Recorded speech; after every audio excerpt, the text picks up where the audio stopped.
Welcome back to the Growth Clinic Live. And per usual, and I'm happy to say this, Daniel, I'm looking at you, and when I say per usual, I'm really excited.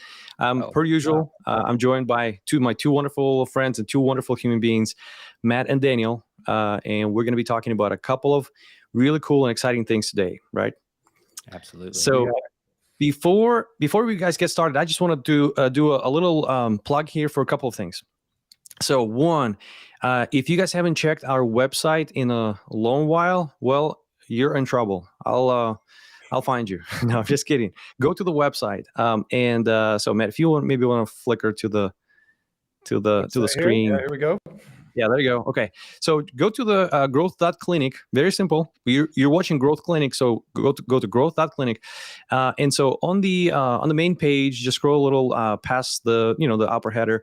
And these are the insights. We're working really hard. We're putting out weekly insights. They're short, they're sweet. We know you guys don't have a lot of time, but the most recent one is about this no code, low code movement. So it is really cool what's happening out there, and it changes some of the major industries out there. So anyway, if you guys haven't had a chance, just go check growth.clinic, because there's some cool resources there. So, and another big plug.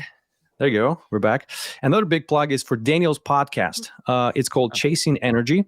And Daniel put us all to shame when he said that he recorded a solo podcast last night and we haven't listened to it yet. So guys, it is my job, Matt's job, and all of your job out there is to go and listen to Daniel's podcast. It's high quality stuff. It's a lot of good, solid thoughts and speakers. So it's Daniel does part himself right now.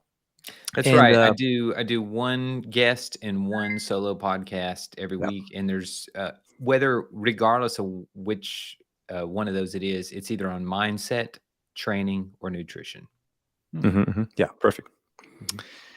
All right. Well, sounds good. So now that we're out with all the announcements and stuff, let's go ahead and jump right in. Right. So we've got the new year here, right? And I'm pretty excited. Happy New Year, everybody. New start, right? Absolutely, man. New challenges, new goals. So we wanted to touch base on today is let's do like a really quick recap of 2022, right? Because I mean, go find another year where so many crazy things have happened. We remember 2020. I mean, that was a craziest year ever as well.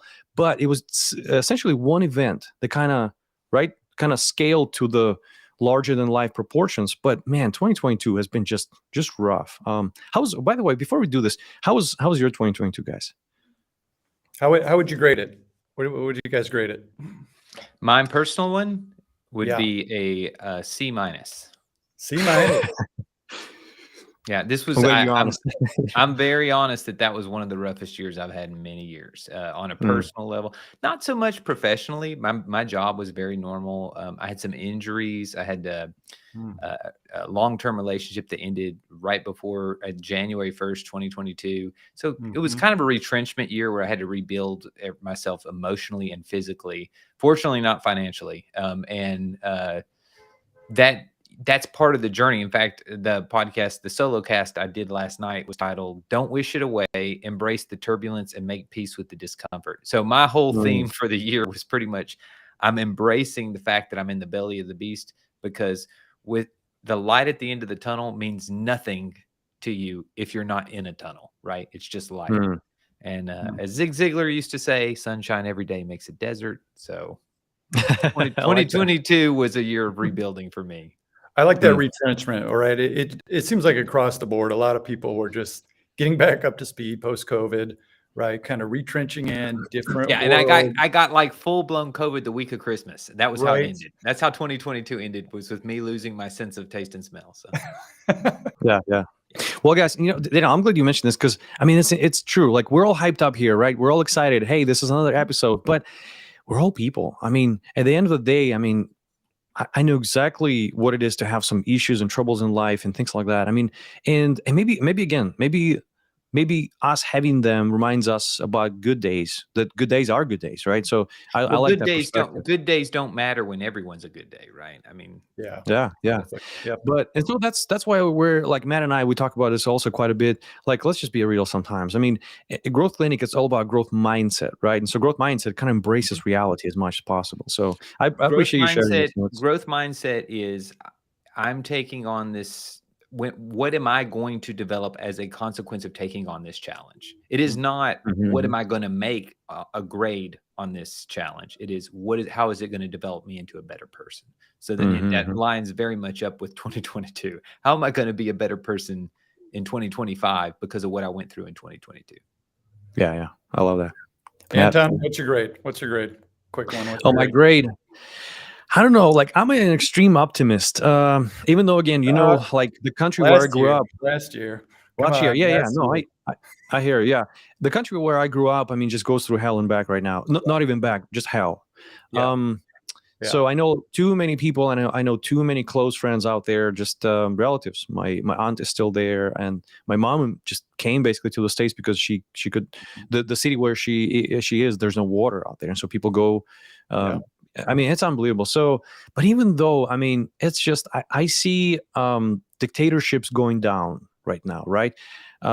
And it's like, okay, so we are headed towards a better future, and this is just the process. I mean, going to the gym, blood and sweat. I mean, that's just part of it. And so, I guess I remain like extreme optimist, and I just think we're headed to an extreme exciting future. If you guys watched the CES, they just finished the last couple of days about technology. I mean, our future is going to be wonderful, guys. I think we're all going to be like in this like learning jobs and some intellectual renaissance era, so to say. Anyway, Gen Zs, I mean, they're going to be taking over the world here, and they're wonderful. I mean, I truly think that way. So I think my year, despite of everything that happened, I think it's a solid 8.5, 9. So nice. I love it. Right. I love it. Matt, how about yours? That's pretty optimistic there. Yeah, I'd say, and when it comes to world peace, right?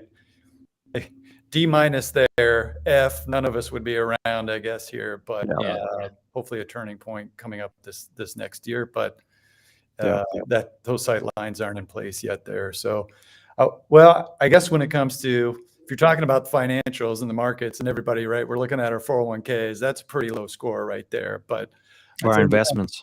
I'd say when it comes to personal, I try and keep it real, like Daniel, right? If C is kind of your average kind of year, I'd say the C there with, you got some things on the fringes one way or another, right? Multiple courses that you're trying to take and get graded on there. But yeah, pretty good year here. But I'm with you, Anton. I'm pretty optimistic about this year here and getting it going here. Yeah. So do we want to do a little recap of last year here, just to kind of set the stage here for what we're going to transition into? Yeah, definitely. I mean, what do you guys think? What was the most like? What do you think was the most significant event, or a couple of most significant events out there in 2022? I mean, Ukraine by far, right, with Russia seems to be nothing, to me at least, comes close to that, right? I mean, there's a lot of different areas. It's affecting so many things, right? Right. Yeah. Yep. As well. I think from a war perspective that it'd be hard to top that because of the similarities between, Germany, 50, 60 years ago. I think one thing that has affected the markets traumatically, and to me, it's just history repeating itself, just like Enron, is the whole digital currency crash that has caused, because there were a lot of big companies that had money invested in that. And that's continuing to cause this trauma going in, like, where's the $80 billion? Where is it? And that's the kind of thing where when I was going through my MBA 15 years ago, we were looking at Enron accounting statements and going, if you looked at this spreadsheet, you would be able to tell they were faking it, but they did it for years. So that's when I hear stuff like that. I'm a realist. I got into real estate investing because it's very tangible. You can kind of see it, what it's going to be worth. And when we get into digital currency, this is where the newer generation, unfortunately, often thinks they're going to be a Bitcoin millionaire. And on average, they don't make money.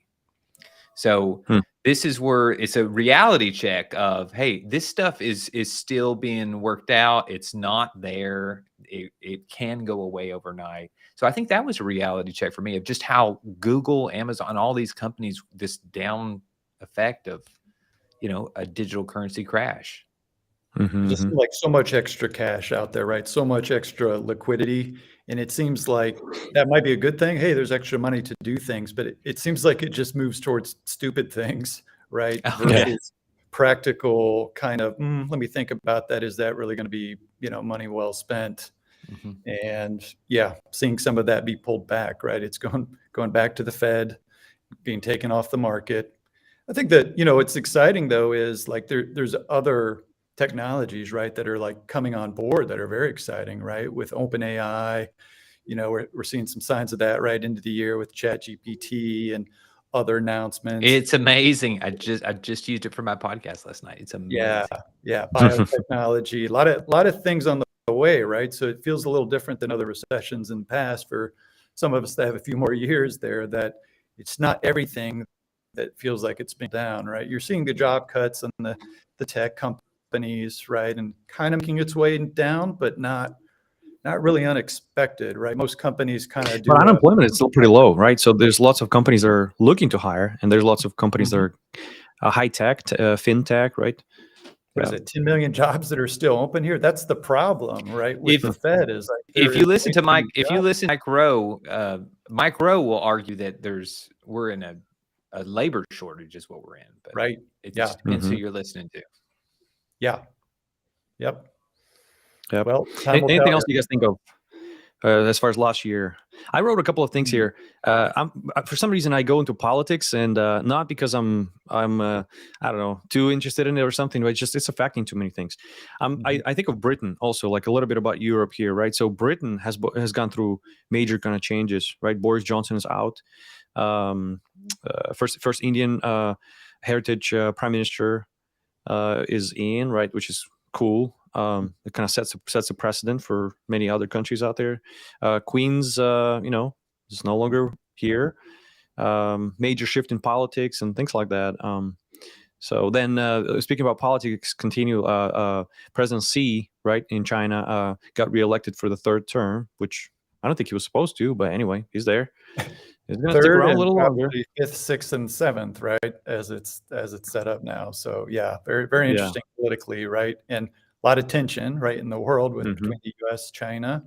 Hmm. Feels like maybe it's cooling off a little bit, probably because China's in a little bit of struggle, right, with the economy and may not have Hmm. a whole lot of levers to pull there. But yeah, something definitely we'll be tracking going into next year.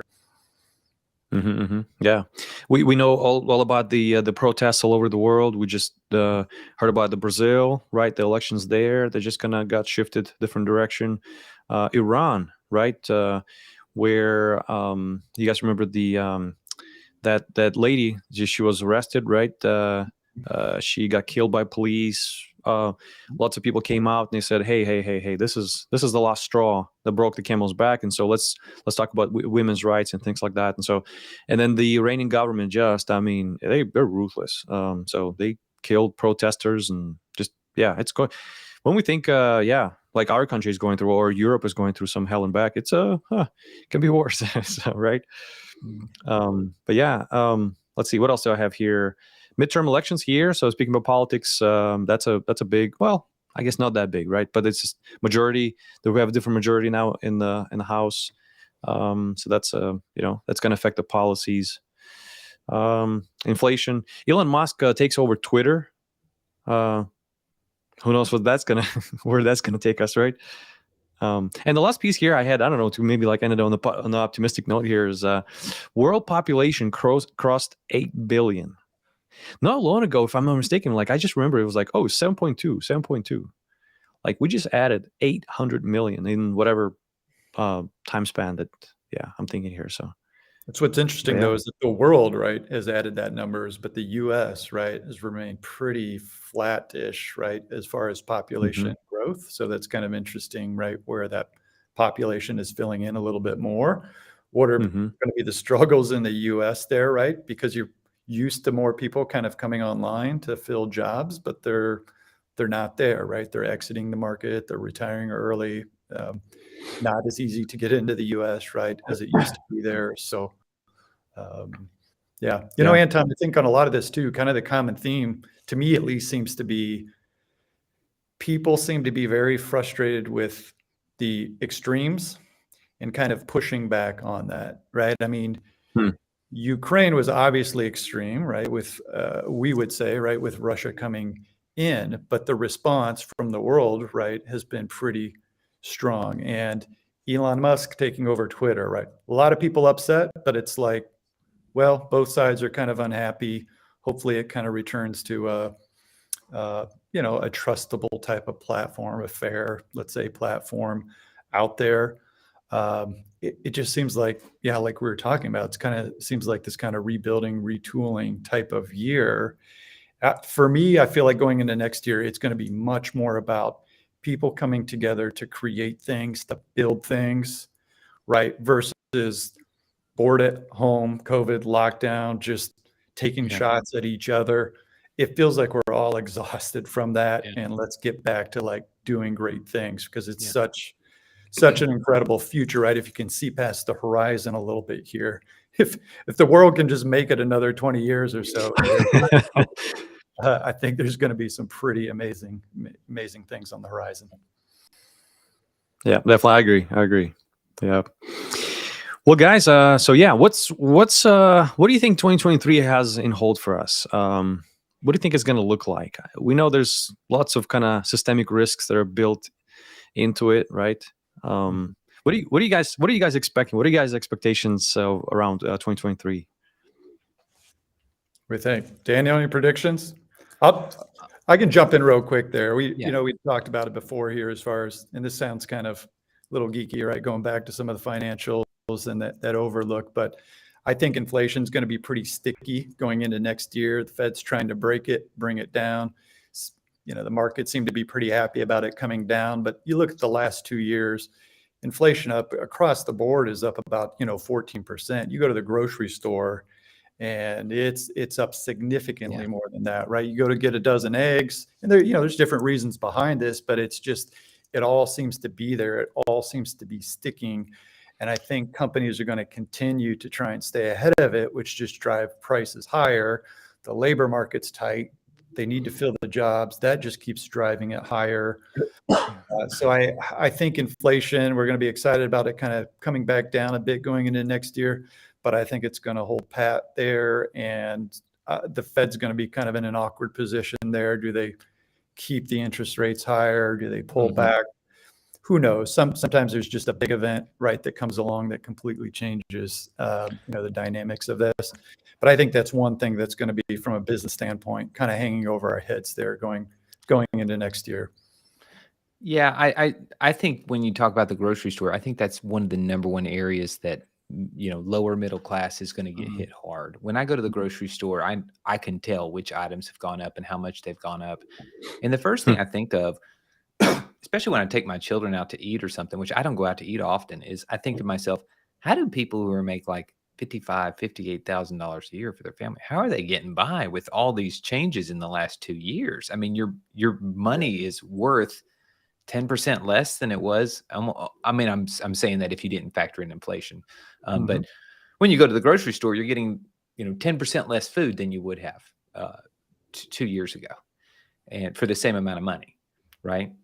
So I think value, if they're smart, there's going to be a lot more value approach of, maybe that Costco membership is going to go a little bit further with us this year than it would have a few years ago when we were eating out 2 or 3 nights a week. It's getting harder to go to a decent restaurant with your kids or your loved one and spend less than $50 a person.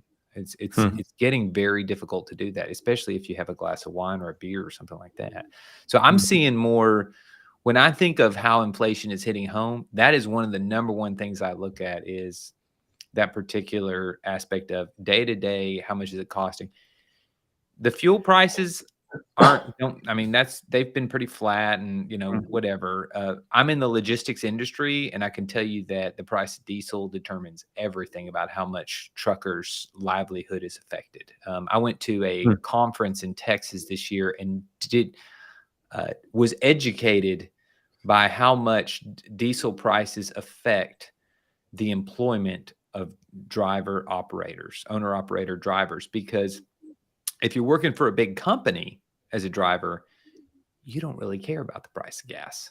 But if you own your own truck and your whole livelihood is tied to how much you charge per mile, and that diesel price goes up a quarter, you just lost your total margin per mile at that point.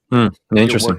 You're working for free almost if the price of diesel goes up by a quarter, because you can't compete with some of these bigger companies that have these contracts and they have fuel prices dialed in. So diesel prices, those really impact the logistics industry, and then I think the layman, everybody's being affected by the grocery and the food prices, which then kind of builds into a price of bread and milk, right? Because it needs to be brought to this place by diesel truck. So yeah, that makes sense.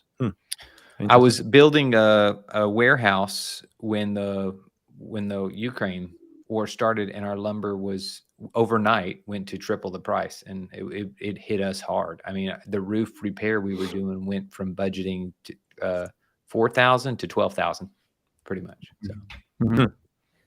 So maybe as it relates to some of the businesses too, it's how do you, for your business, like what are your wild cards where if X happens, how do you protect, right? In the fuel How do you hedge? How do you hedge? Yeah. How do you look at it and say, how do you hedge your bets? So an example of hedging your bet, when the very first lockdown took place with COVID, I had a lot of equity in my house, and I was like, there's going to be an economic downturn because of this, and people are going to be kind of frozen. So I refinanced my house, pulled equity out, and put it in the housing market, because I was like, in about 6 to 12 months, people are going to basically go back to spending again. So that's an example of hedging your bet, pulling that money and putting it in a place where you can make it grow.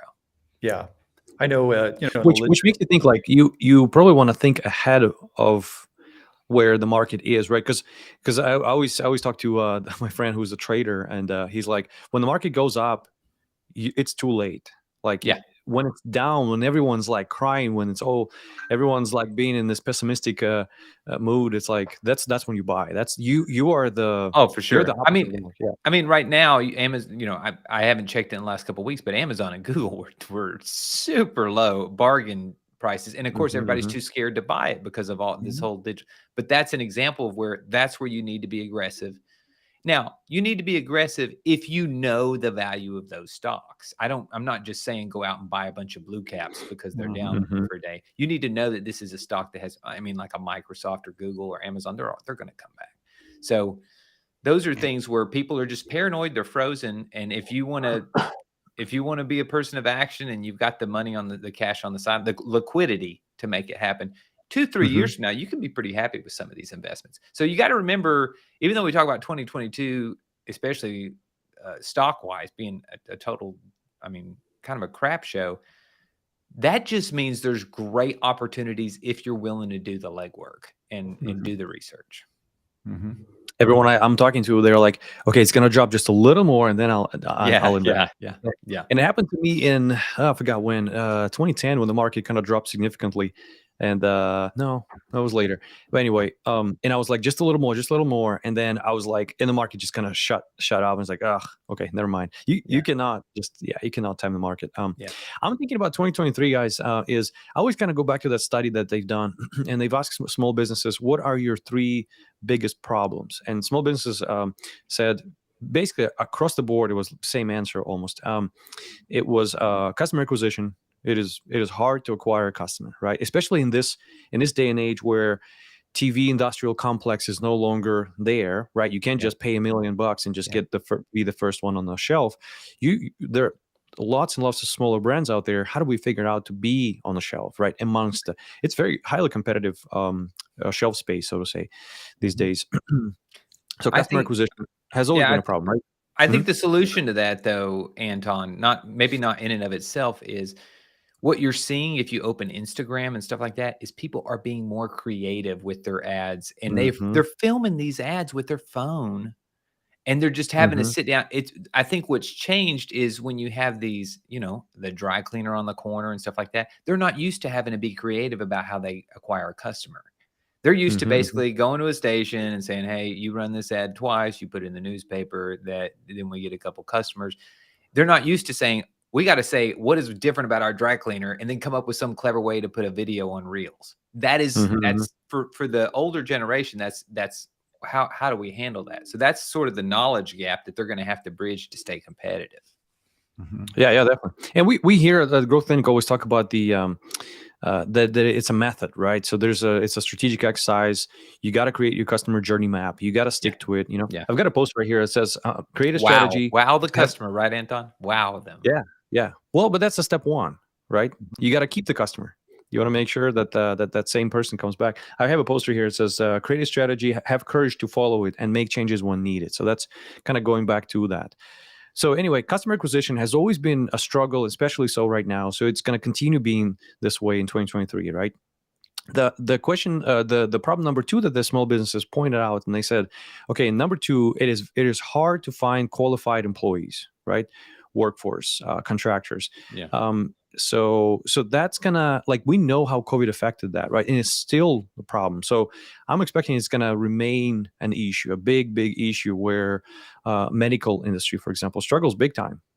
Agencies kind of went out where they supplied RNs, and local hospitals, they said, man, we've been like paying triple what we were supposed to for labor and stuff, and we need to figure out to do it ourselves. And so there's a lot of internal resources now being devoted to that. So I quality, think when you're looking at ages 40 and lower, the threshold that people have for what they're willing to take and before they quit their job is completely different than it was 20 years ago.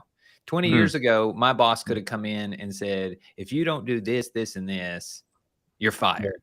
And I was like, well, then I'm going to do it. End of conversation. I can't possibly imagine those bosses using that approach today because they have to fill the spot.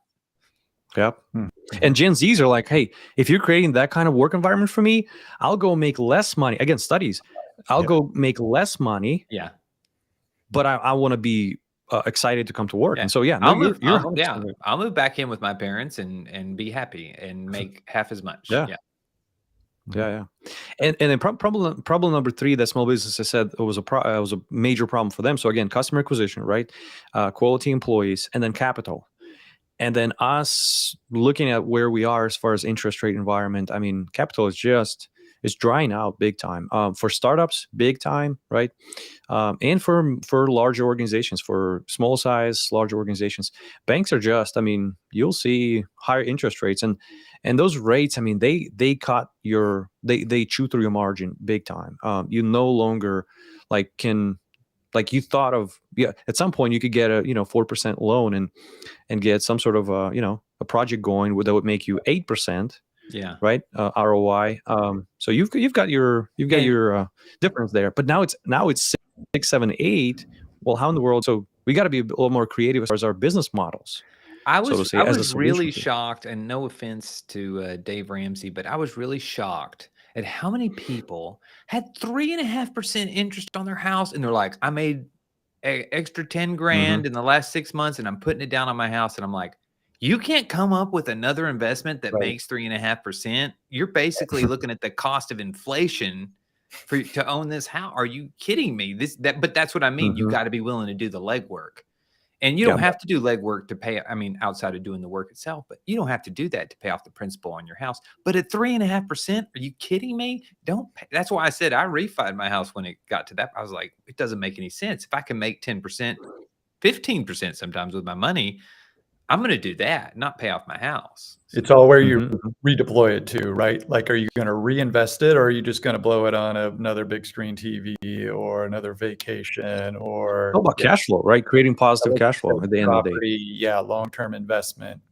So when I say legwork, that means you got to do the due diligence, meet with the people in your community, or do the research online to say, how am I going to make this money grow?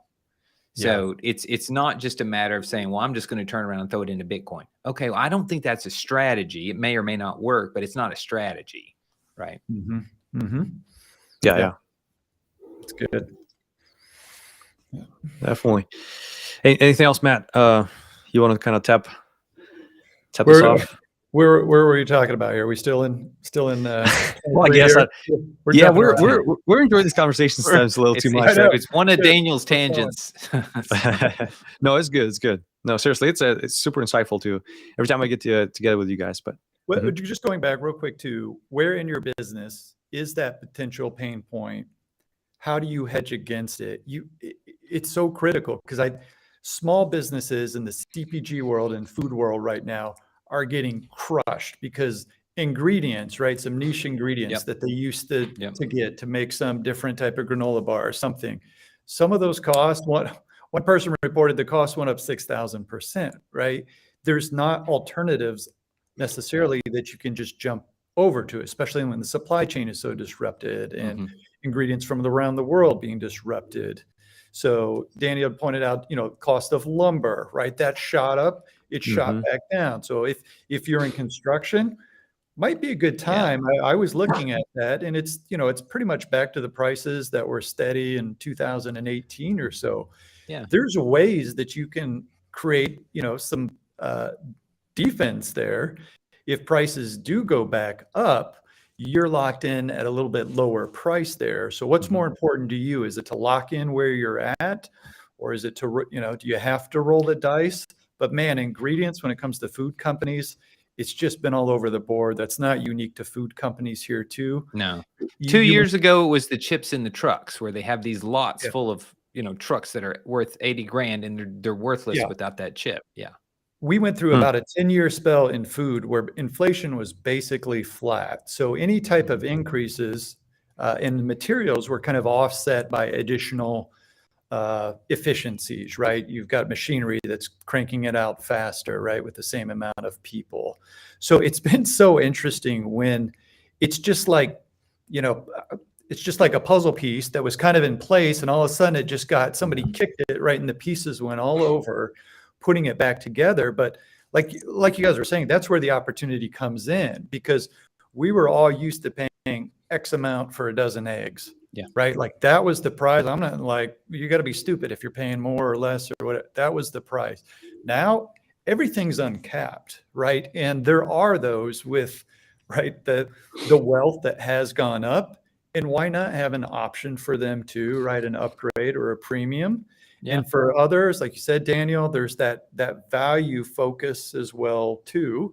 Right. And value hopefully is maybe something like a Costco versus a Dollar General, where they're not really getting more value. They're kind of getting smaller quantities and actually paying more for it. But yeah, where in your business can you really, that's where you create an opportunity when everybody else is going down, right? One of my fondest or one of my awakening moments during the mortgage crisis, if you guys remember that pretty clearly, was when I was looking at if you remember, ice cream used to always come in a half-gallon container, and it doesn't anymore. And that was part of the mortgage crisis when it trickled down to the grocery store. They shrunk ice cream. The only exception I think today is Bluebell. Bluebell will have the and when you look at that container, you're like, look at that huge thing of ice cream. But that's an example of it coming down. Matt, going back to what you're saying with these key ingredients and these key technologies where there's basically a block on it. I think of the book from the 80s, The Goal, with Eliyahu Goldratt. Remember that? The whole book was based on the theory of constraints, and it's told as a parable. But guys, if you haven't read this book, it's amazing. It's wonderful. Yeah, no, I'm with you 100%. Yeah. The guy basically tells it in a parable form, but the idea is this. Whatever the bottleneck is in your company, whether it's sales, manufacturing, storage, cost of goods, whatever, you need to have that circled on your project strategy and go, we have to protect this bottleneck is what determines our company's health. It's the chemical that allows you to do dry cleaning or whatever. And, going back to the dry cleaning example, you have to have redundant strategies in terms, because then you have what's called power of supplier becomes bigger than power of buyer. And so going back to the whole marketing thing you guys were talking about, acquiring customers. I think what we're seeing here is companies are going to have to be more strategic about not only how they get the customer, but how they run their operations. It used to be, they just ship me this container every week and then I put it in the back and then we have enough for a week or whatever. I think you're having to be more strategic about how you shop around. Yeah. Interesting. And it's interesting from that book, I remember, and just from a little bit of a lean kind of I'm saying a little bit when I look at Dan, because Daniel is kind of like an expert when it comes to, should we devote a separate episode just to kind of like maybe implementations of lean and personal life and non-personal life? I mean, just kind of. Well, I think we can talk about goals today because everybody's, that's fresh on everybody's mind. Yeah, but just kind of tap off what you were saying. The bottlenecks, end up dictating the tact, right? Which is what's called in lean. It dictates the pulse of the entire system. So just also keep this in mind. So if you have a constraint and it's not managed, right? Be it a piece of equipment or a supply of something, it starts dictating your whole business. And the question becomes like, do you really want to be in that kind of situation? Speaking about goals, so I agree with you guys. It's new year, right? And it's hopefully by now you guys have all your kind of budgets sorted out and stuff. This is a little, maybe if you're still doing this, you're a little behind. Let me just quick FYI. But I know we're all on personal level and organizational level. We kind of starting with, especially with our teams, we're talking to everyone and we're saying, hey guys, new year, new goals, new challenges. Let's do it, right? And speaking about goals, let's just kind of bounce that idea of goals. Like, what are we missing when it comes to goals, right? Why do we set goals that don't work? Why are we always kind of going through the cycle to where beginning of the year, it's like, oh, yes, I'm going to do such and such and such and such. By March or February, we're like, okay, never mind, scrap that, new plan.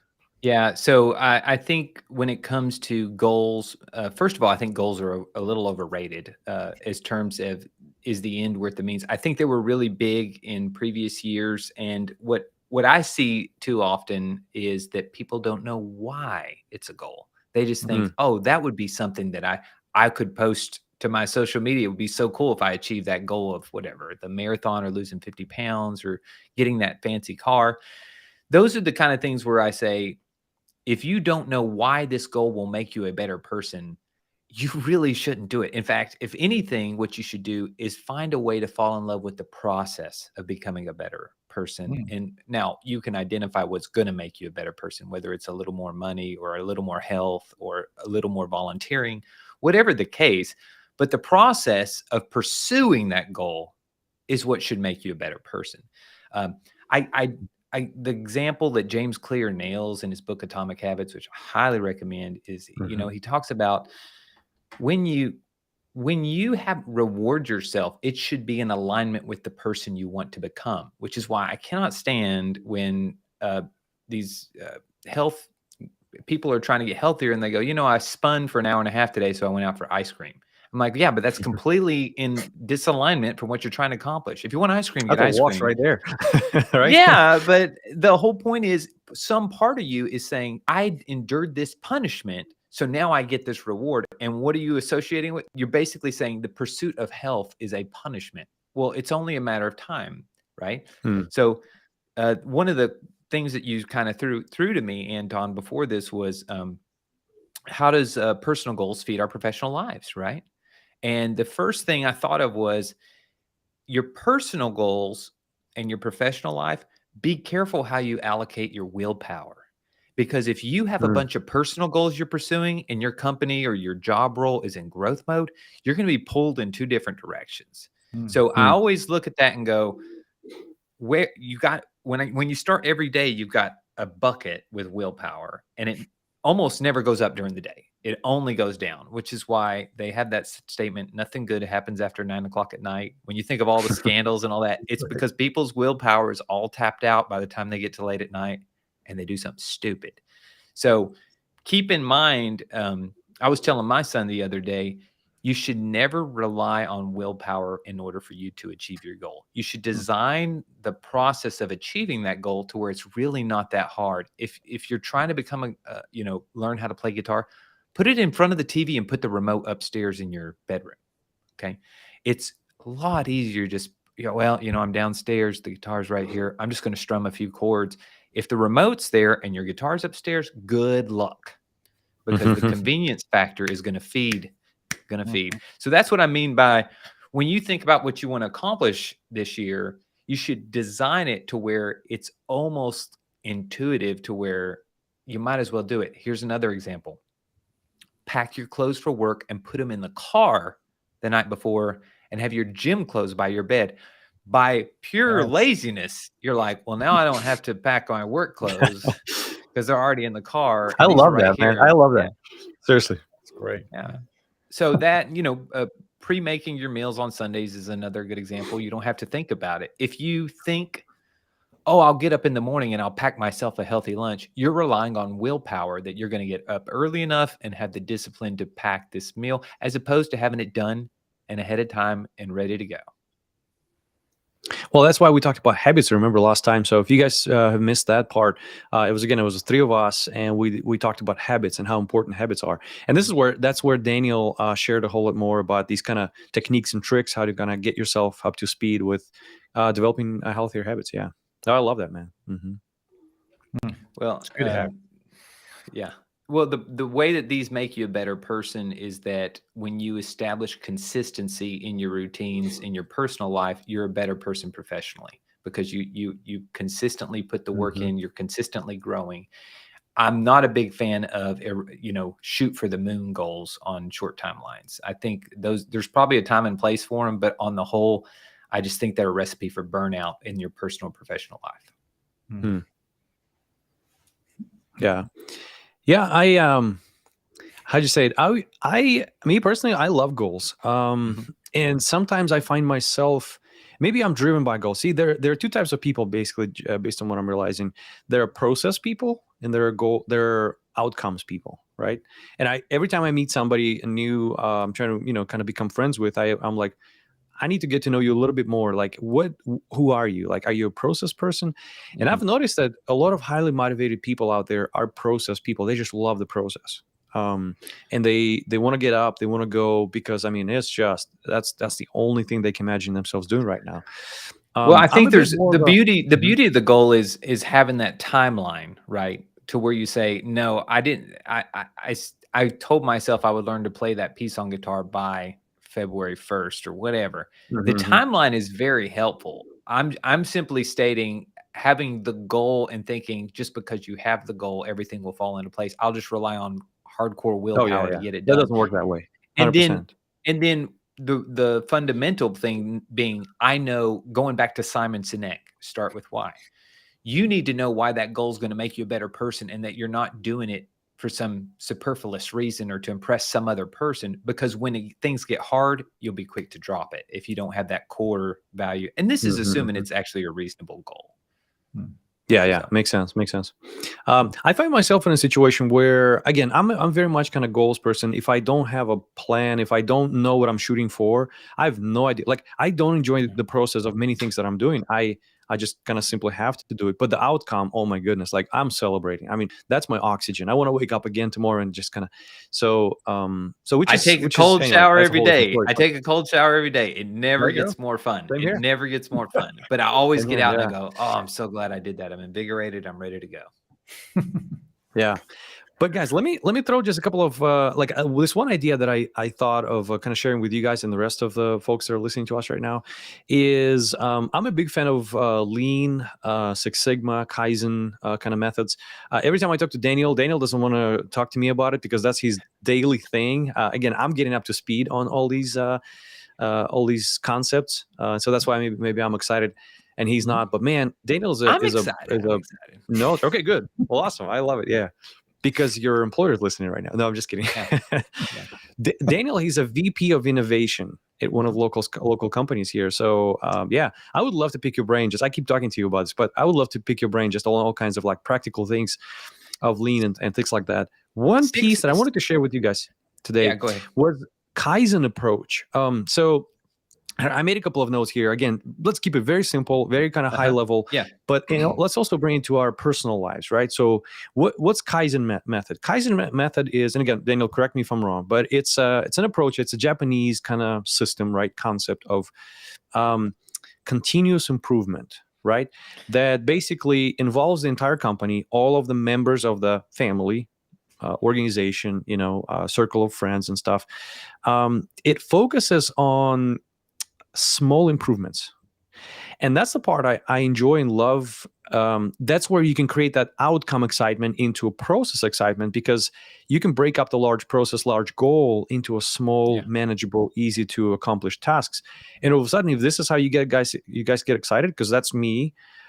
Okay, I can do Kaizen, and I can do micro adjustments and micro changes to the process and things like that in the be it my organization, or I just kind of want to maybe shift gears towards like personal life, right? Or be it a personal life. But here's the thing for Kaizen, again, based on what I'm understanding so far, is goals. Like you want to choose the area to improve, right? You want to focus these activities on something. So here's what I thought, and I've attended a seminar that talked about it, Kaizen planning for personal life. The idea is that you want to choose 3 goals for, say, this upcoming year, right? Let's take an opportunity of this being first month of the year. But so for this upcoming year, you want to choose 3 different things. Or the way I did it, I literally grabbed a piece of paper and I said short-term goal, mid-term goal, and long-term goal, right? So this is how I pay bills. This is how I create, well, I guess I can share it with you. I create asset that helps me, maybe work less and things like that. And as a third thing is, how do I create something that is bigger than me and that can be passed on to other people once I'm out? Right. And how do I connect with others as a result of this? So these are my 3 goals, right? And next thing you know, so Kaizen essentially, again, let's dumb it down to just really our kind of personal lives here is you want to inventory all of your activities and to-dos and micro tasks and all. And every time you inventory, you put it all in the bucket, right? And you pull one out and you ask a very simple question. Which one of the 3 goals that I've set before me, does it feed in? Does it help? And then sometimes you'll find yourself as, oh, this is my short-term goal, boom. Oh, this is my long-term goal, boom. Sometimes you're going to find out something in your head that's like, it doesn't belong to any of these, but it consumes so much energy and time and attention and stuff. You know what you do with this? You throw it away, because you shouldn't be pursuing things outside of your goals. Now, family is a goal, right? So hear me. I just want to be understood. So family is a goal. Relationship is a goal, right? So I'm not saying let's focus on our, projects, business and all, and then just kind of throw everything away. No. Personal life is a goal, right? Health. Daniel will talk to you about, how to eat and how to exercise and things like that. So that's a goal. So again, just want to make sure you guys and everybody who listens to us understands me. So you inventory your current activities, but you also use this Kaizen planning approach for any sort of incoming things, right? So something comes up and you're like, okay, this belongs to goal number 1. This belongs to goal number 2, but this does not belong to anything. And I love you guys, and I would love to still let's stay in touch and everything, but I don't want to do it right now. So it's a hard no. Now, if something changes, I'll let you know. And all of a sudden, it's liberating. So anyway, just kind of throwing out there goals, planning, and really just aligning everything, kind of like re-engineering yourself back into these goals. Because if we chose certain goals, they're meaningful enough for us, right? And if at the end of the day we're accomplishing some of it or making progress in it, we're becoming happier, right? We're becoming more fulfilled. And so, once in your podcast, Daniel, I heard, let's see, happiness is for young boys, he said, and it was your quote. Oh yeah. Happiness is big when you're in your 20s and teens, but fulfillment is big after. Fulfillment is for grown-up men, you said. Yeah. So hopefully through this approach, through this planning, goals and planning kind of approach, again, if you're more of a kind of my mindset, more, I guess, I don't know, how would I call that? But if you're that kind of use that kind of approach, that can bring some fulfillment in your life, because again, you're making progress into something that's very meaningful in your life. So absolutely. So fulfillment, the precursors that you would align there is number 1, how does achieving this goal help the people around me? So fulfillment comes from helping people around you. And then there has to be some type of sacrifice generally to have any sense of fulfillment in terms of what you got to go through. If you think of the classic book, Man's Search for Meaning, Viktor Frankl, What does he argue the meaning of life is? The meaning of life is that we have to have a purpose, and it almost has to have a struggle to it, some type of challenge, as opposed to Freud, who had argued that the meaning of life was just to be happy. Yeah. Well, Matt, anything you wanna say as far as I don't know, goals? What's our goals, guys? Like, can you share some of your or maybe like let's choose one and let's keep let's kind of create this accountability network just right now with everybody who's listening to us. What's your goal for the upcoming year? I have a couple. Financially, I've been in real estate for about 10 years as my side gig, and I've always invested in properties, and I own like one or two. But this year is the first year I said that I wanted to lead a deal that I had to attract investors to. So I'm actually going from the sideline, being a passive investor, to I actually want to take on the onus and the responsibility, because I've seen the numbers enough. And I was like, it's time to get off the fence and do something. There's really no reason I shouldn't. So that was one. The other one was, as I mentioned, I ended a long-term relationship, and I kind of got in a rut of what was a good idea at the time. It started off with the best of intentions, which was I was spending more time at home, just focusing on me, and my children. And what ended up happening was I noticed after about 6 months, I kind of got in a rut to where I just was coming home every single day straight after work and staying home all night and go, hey, I'm and I'm not spending money. I'm not out doing things. And by the time I got to the holidays, I was like, you have got to get back into a social atmosphere of like group activities. When I was a runner, I had no issue constantly being bombarded with all these social opportunities of, oh, you're going to run with this group. Oh, we're going to go meet at this place afterwards. So I realized a big part of my happiness was tied to being more involved in social activities. So I changed that. I started taking action on that just last week, because, it's the new year or whatever, and started getting involved more back in the social atmosphere where I'm meeting new people again, and, not just going straight home after work and falling into I'm going to work on this podcast or whatever tonight. So. It's a good one. Hey, thanks. Yeah. I definitely feel you on that front. It's been. Go ahead, Anton. Yeah, go ahead. Yeah, I was gonna say I do a lot of like technical things, and I do get, when I take on a pretty good sized project, which we handle right now. You guys know a couple of them. But yeah, I get to spend a lot of time in front of a computer, and it's just like, and then I used to be like on the board of a couple of organizations, being involved, and then just recently I kind of started maybe like replugging myself back in. I'm like, ooh, that feels good. So now I'm with you, Daniel. Yeah, I also want to bring up the point that introverts tend to, especially in the IT field, and because I have a background in IT, they tend to think, well, I'm an introvert, so that's why I spend so much time home alone. And they have actually shown data that just because introverts prefer to be at home alone does not mean that they're better off not having. And by the way, I'm not an introvert, but even in the case of introverts that are maybe more comfortable being isolated, it's actually not good for their well-being and their lifespan and their longevity and their happiness if they're not in some type of social environment on a regular basis. Yeah, 100%.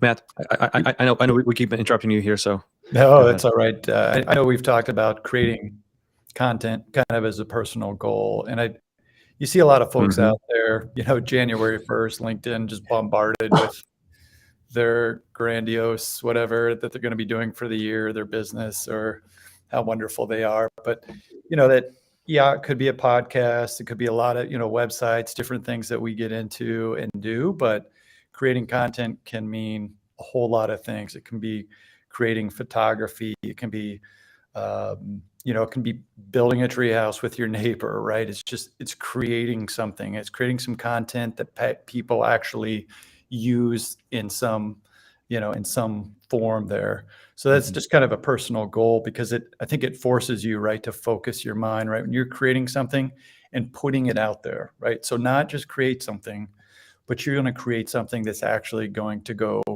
out there. It may not be every single day, but maybe it's a little collection, right? People are going to come over, you're going to see it, they're going to critique it, right? You're going to have that growth mindset, you're going to learn from others. So I think, Dan, you're talking about that too. There's kind of another term for that there that that you came across? With Or a term kind of for creating content. That's just kind of a generic term for it, right? I know art. art. Creating Yeah. art. Yeah. Mhm. Yeah. Yeah. Exactly. You know, I actually had this, someone asked me this question yesterday, and they said, do you consider yourself a perfectionist? And I said, man, I think you are. I think you are, Daniel. I think perfectionism in a lot of ways is laziness in disguise, because you come up with all the reasons why you can't do I like that. you can't do it because it has to be perfect. And I Mm. sat on the fence for a year because I was like, until I have this huge guest and I have this perfectly edited thing, and then I'll start making the podcast. Mhm. And Yeah. you know, you hear this all the time, but I had to finally just eat the frog, as they say, and go, you got to ship it. And going back to what you Mhm. said, Anton, that you like having goals, I had to basically tell people, on this date, this podcast is going live, and you hold me to that. So this Mhm. is that Yeah. it goes back to, sometimes you just got to agree to ship it. Now, there's not a single podcast that I've ever put out that I didn't think I couldn't have made better. There's Mhm. not a single Mhm. one. But Mhm. I said, on Tuesday, this thing's going live. And if it's ugly, it's ugly, but it's going live on Tuesday. And, you know, it caused you, hey, we got to move. We got to create new stuff. You can't sit here for Mhm. 6 months crafting the perfect, this is American Life episode or something. Yeah. What do Yeah, you yeah, always exactly. say, Anton? Show me your work, right? That's you've been a preacher of that for a long time, Yeah. right? Yeah, yeah. I like the book. It's called Practice. By what's this guy's name? You mentioned him before. The not Eliyahu Goldratt. For some reason now I'm thinking about that guy now. But anyway, you guys know about the book. Go to the Growth Clinic's live website, and it's called Practice, the Practice. And that's what Daniel's talking about. So yeah, and sometimes just to kind of maybe add just 2 cents real quick. Daniel, I'm looking at the clock here. You got to be headed out here fairly soon, so we'll wrap up here ASAP. But sometimes we ship certain things, sometimes we do certain things, and you work on this one particular piece that takes 80% of your time, right? But then people are like, we haven't even noticed that. What we did notice was this piece, and you're like, what? Mhm. You start realizing what's important to you is not what's important for your customer, for your user. And so that's where Matt and we always talk here, is that it's so important to run it by your user, to say, hey, what do you guys think? What do you guys think? Did you notice? What was the most important piece? Did you even notice that I didn't edit this episode, or did it come across as more authentic and all? That is So, yeah. the Pareto principle, 80-20. Yeah. Yep. Yeah. Which Well, guys, which was founded when the Italian economist noticed that 80% of the wealth was owned by 20. And it's yeah. just, in the years that followed, they were like, hey man, 80-20 applies to so many things. And what I would challenge people to do in their day-to-day life is say, does 80% of the work end up being 20% of your results? Do our 80% or 20% of your employees doing 80% of the work? That's another one that you need to ask yourself. Which one are you on that side of that fence? Right. Yeah. That 80-20 principle is everywhere. Cut that 80%. That doesn't make any sense. Cut that 80% that gives you only 20% result. So yeah, goodbye. That's it. So this is going to be our resolution for a new year. So we're going to be cutting that 80% out, Yes. planning, right? Kind of looking out there, what the economy and the world is going to bring to us. And so let's all kind of brace for impact, so to say. But I'm looking at the clock again, Dana. I know you got to be running, so let's go ahead and wrap it up. And just the fact that we can continue talking here, it signifies just one single piece, is that we should do it again. That's as simple as that. So Yeah, love hanging out with you guys. and I We am always have good excited about conversation. 2023 and what you guys are going to accomplish. I'm a huge fan, and I think you guys are definitely poised for growth. Well, you're definitely a big part of it. So if it wasn't for you, it wouldn't be the same. So thank you guys. Again, we wish you guys all the best. Have the great 2023. Make plans, shoot for the moon, or listen to Daniel and don't make plans and just hack yourself, right? Create better habits that get you started, right, and propel you forward. So cut that 80%. Just connect with other people, I guess. And guys, I really appreciate us being so authentic, like so just kind of real. It's a breath of fresh air. We can polish ourselves up so much, but at the end of the day, we're just humans. And I think the the more we are humans and the more we kind of do It's this a kind of growth. thing. It's a growth clinic, not a grown clinic. We're Exactly. in the process. It's a verb. Exactly. Yeah. Yes, sir. That's right. All right. Unless you guys have anything else to add, I wanted to say Happy New Year, everybody. Happy New Year. Yeah. there you go. Gonna Happy be a New big Year. Looking forward to more. All right. Yeah. Same here. All right. Talk to you guys soon. Right. Thanks. See you guys. All right. Take care. Bye. Bye. Be safe.